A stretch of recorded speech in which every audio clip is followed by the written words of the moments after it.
The way that we attract a more high-end and wealthy client is we try to hang around in the places that they would be. Finding out where these people spend time, where they network, joining any kind of networking groups with people with high wealth. We like to be there as well, get to know them, build their trust, and again, rely on that word of mouth once we've penetrated that market. Word of mouth is the most powerful one, especially for high-end clients, because as the old British saying goes, birds of a feather flock together. High-end clients have a high-end friends and their family, and those are the people who have money, who don't mind paying more if they get the service they want. And you're only gonna achieve that if you provide a great service.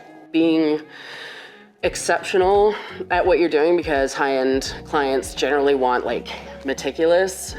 So yeah, just going above and beyond, and usually you have no problem finding those clients. With high-end clients, we do on-site visits because their needs might be more particular.